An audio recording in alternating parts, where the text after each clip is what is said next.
Hello everyone, it's me again, and aka No Brainer. Welcome to another Star Wars Destiny video. It's the Content Creator Showdown finally upon us, which we talked about doing a long time ago, but we've only finally just got around doing it. The idea here is that it's a tournament between all of your favorite content creators, minus a bunch of them like Tiny Grimes and the Knights of Ren because they couldn't turn up.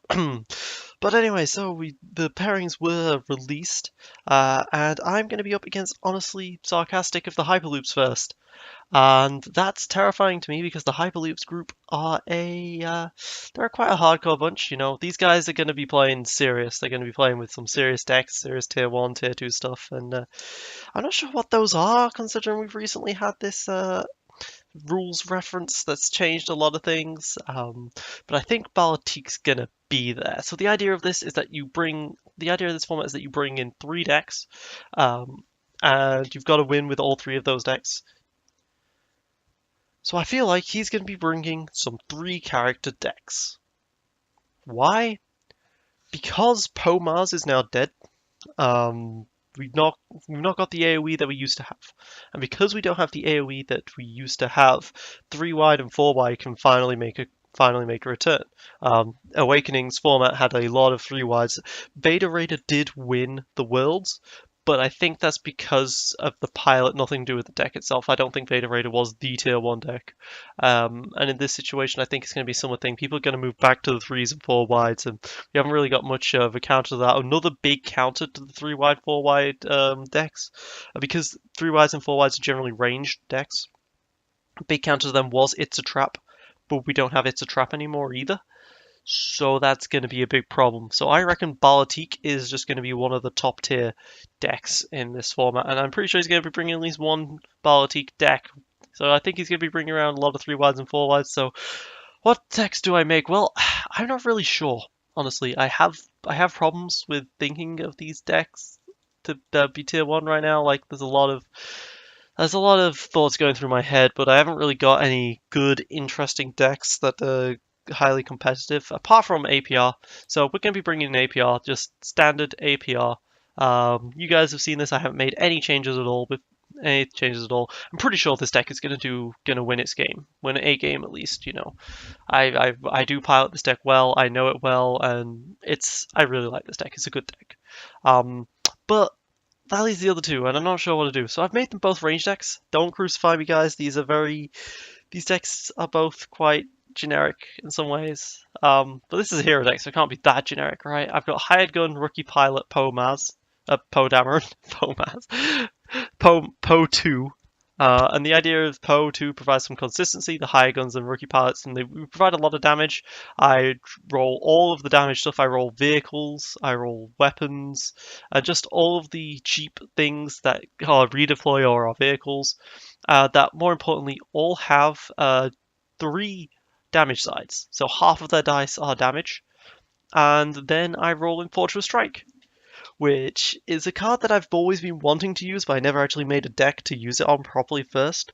And now that It's a Trap is gone from Red Heroes is probably unviable, but I'm going to try and use it anyway.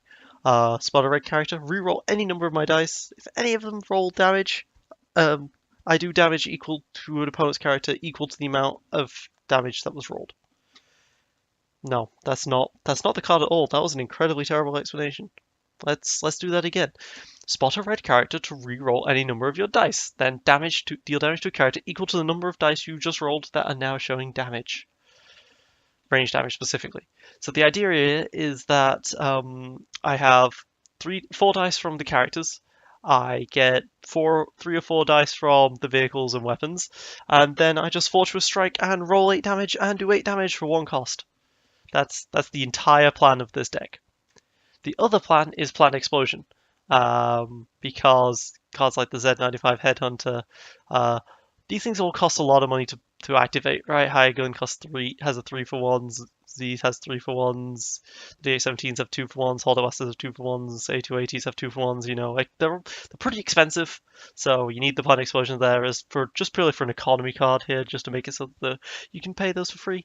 And then I've got cards like Truce and Smuggling, and then Rearm, some little bit of removal in Pin Down and Honor Guard, God and Spirit Rebellion for some shields, Partnership just for some speed, you know. This deck it could be better optimized and it could be a better deck. I don't think this is going to be tier 1 at all. This will probably be my deck that's least likely to win out of the 3 decks. APR the most, this is going to be the least. But, you know, I'm hoping to just roll a good Fortress Strike and have some fun. And then finally, I decided to go with the Baalatik deck myself. I know, guys. It's another range deck that's all just range damage, and this isn't even a vehicle version. This is just ranged. Sienna TIE Pilot, Baalatik. TIE Pilot of the Guavian because of the ability, and because I've got a trick. There's a little trick here, okay? So you got DH70s, you got your F11s, you got your holdouts, you got your L30s, so you know, and you've got your Z6s. So I've got a bunch of redeploy, right? A lot of redeploy, and Baalatik is going to be the main target, right? So you put all the stuff in Baalatik, you redeploy, and you redeploy it to the TIE Pilot. Why the TIE Pilot? Because Red Alert is a card that exists. Right? So I'm just gonna move my weapons from Baalatik to the TIE Pilot, and then I'm just gonna activate the TIE Pilot like twice in a turn and just wreck everything. That's the plan. Just gonna get an easy, sneaky win out of using Red Alert. That's the hope. Here's hoping that works out, as I'm hoping it does. Hope, hope, hope, hope, hope, hope, hope. So yeah, ready a non-unique red character. Very, very cool card that I hope to use because Empire at War gave us so many resources. It'd be a shame not to use it all, right? Other than that, it's just a standard 3-wide deck, you know. Baalatik is definitely going to be tier 1. There are going to be so many 3s and 4-wides. I do worry about the future of the meta here, honestly. Like, meta-wise, yes, things got less broken. Like, FN no longer exists, Sabine no longer exists, really, you know. We definitely got a lot less breakages, but I am worried everything is just going to be 3 character or 4 character, 4 dice, 5 dice. And it's just going to be Baalatik, and that's something I really, really worry about. So, here's hoping that's not the case. These are the 3 decks I'm going to be rolling. Here's hoping I roll out well. Alright, and cut.